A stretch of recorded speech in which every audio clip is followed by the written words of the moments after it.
bien et que vous vous portez bien. Aujourd'hui, on va étudier les procédés explicatifs. Alors, les procédés explicatifs sont un ensemble de moyens qui permettent de formuler une explication claire.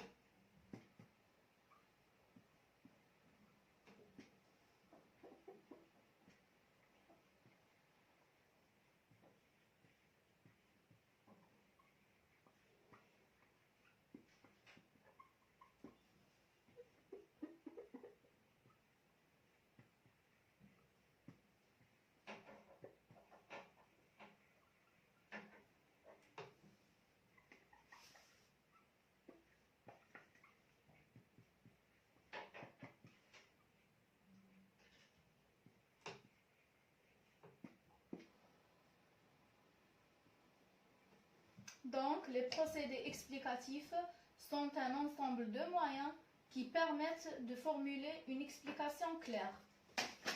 Il existe différents procédés explicatifs. Je vais les mettre dans un tableau. Le premier procédé explicatif, c'est la définition. La définition, c'est donner la signification d'un mot,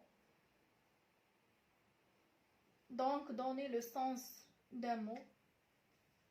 Et les présentatifs de la définition sont c'est, est, veut dire, signifie, déterminer, s'agir de.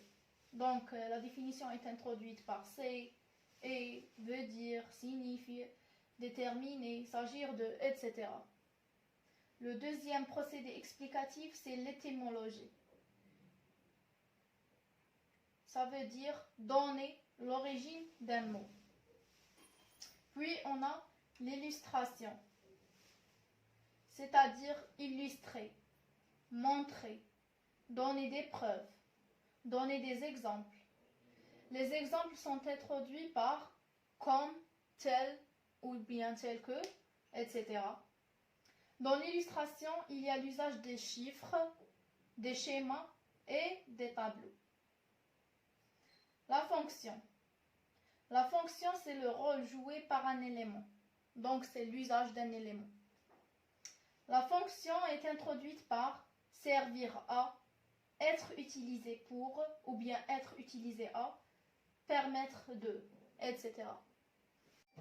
Puis, on a l'analyse. C'est décomposé en éléments essentiels. Autrement dit, décrire les constituants d'un objet. Les expressions utilisées dans l'analyse sont contenir, être formé de, être constitué de, comprendre, etc. Maintenant, la reformulation. La reformulation, c'est redire la même chose avec d'autres termes. Autrement dit, c'est expliquer une chose avec d'autres mots.